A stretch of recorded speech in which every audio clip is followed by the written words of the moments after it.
Welcome back to the show. In today's video we are featuring this, the ultimate survival multi-tool. In fact, it's called the limited edition pocket survival tool. This is the same thing as the original. So if you ever had a chance to see the original from the 1980s and you haven't, this one is the replica. It's made to look exactly like it. It's made for the 35th anniversary of the occasion that they made this tool. And we're going to be comparing this to the one that is issued today, and should you get something like this. So first off, you get this nice colorful booklet, and it shows you the actual tool right here. And you can actually see, interesting enough, how it all started and everything about this as well here. And it also has the instructions right on this and how to use it too, which is really cool. Back then they had everything shown. Now inside the box you get this, which is the leather shaft that you can include forward, and you can put it on you.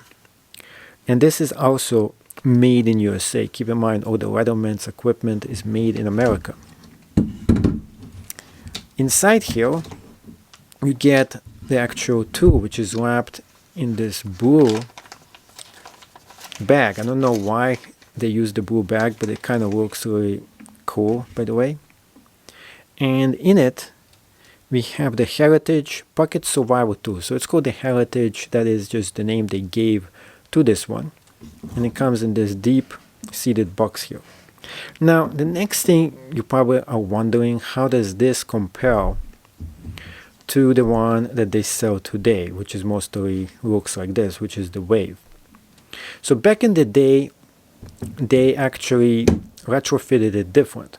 So today's technology, the way they did this, and it's suited more for people today, which are more collectors than actual use. Some people do use them, but the thing is that it gets more dirty. You see right here, it can get more dirty because it's exposed to the elements. And back then most of the people just wanted something slim and small they can put inside the pocket and use it. So this is where the Heritage comes in. So the new edition, as you can see here, it doesn't need to be opened for you to use the tools. It's easy access, and then to get the plier out you just have to flip it like this. The old edition, and this is the Heritage version, is all inside. So this one is much more slimmer than the new ones.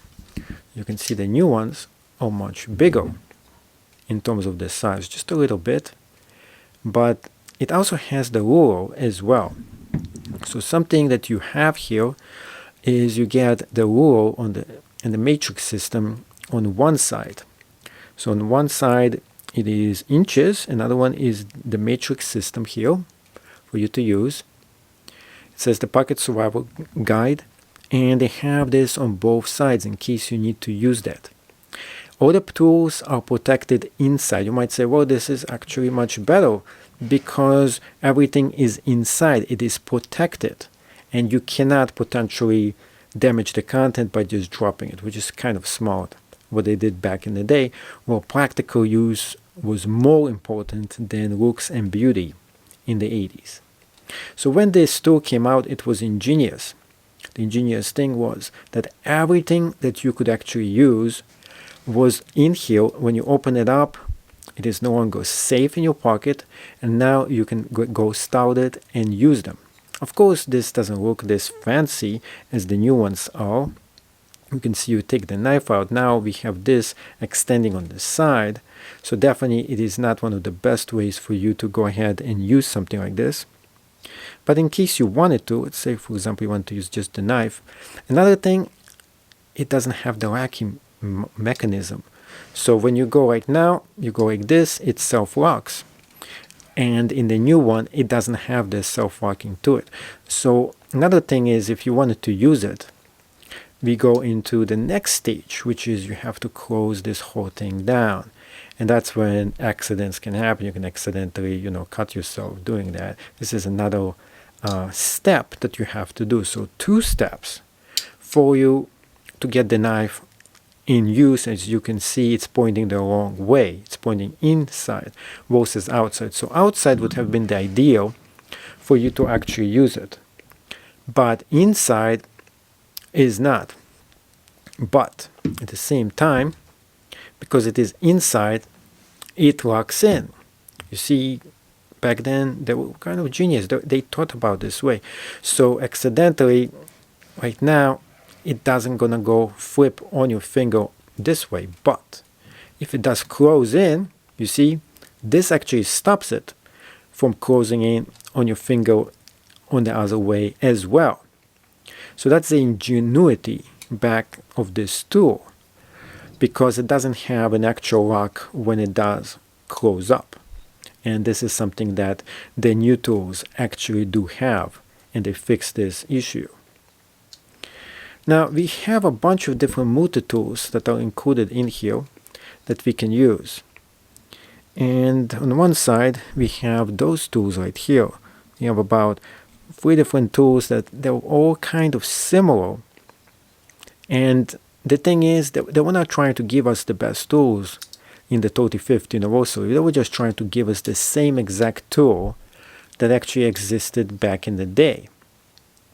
So that's why we get some of those repeating tools that are kind of similar. And on the other side, you can see the other tools we have here, including the bottle opener, including the screwdriver, including something that looked very similar to the previous tool. And it's not a saw, nail sharpener. I don't know why they actually had something like this included in here.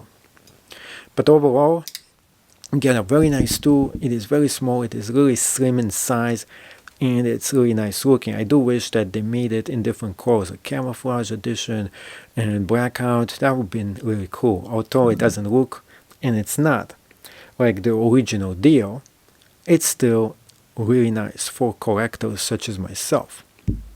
So right on it, it says Pocket Survival Tool. There is the signature over here, and it says established 1983, which was what started it all. And this is the limited edition. Those things go for almost about $200 on eBay or even higher. It says Leatherman tool over here. And if you want to know how can you tell if this is the real deal, well, it's going to say US registered right here and the numbers right on it, and Portland, Oregon right on this thing. Now also, this is how the box actually looks like. So in case you see one of those and you want to see, you want to tell is this authentic or not, this is the authentic deal. That's how it actually looks like. And that's what you get inside of it, if you want to see what's inside. And you get the book as well. So the book is kind of small, and right here it says 2017. Keep in mind this number. This is the limited edition from 2017, year of issue. Now, one more thing. This is much more lightweight than the new one that they have right now. It is much more slimmer as well.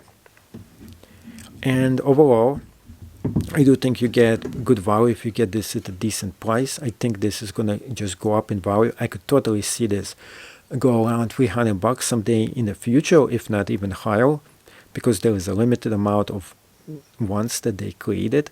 And Leatherman always been known to release limited edition, and they always go up in price. The Leatherman and the leather shaft over here is really exclusive and beautiful looking, and also is a collector's item, and you're really getting it for the tool. So this is, compared to the original, if you like the original deal, this is probably a 10 out of 10. In my opinion, for me, I'm not a fan of the silver as much, but I do think it is fancy and it is beautiful, and definitely something that will keep collectors busy for quite some time. If you did enjoy this video and you did like it, make sure you smash the thumbs up. Post a comment down below if you're going to be thinking about getting this, and see you in another episode of this channel.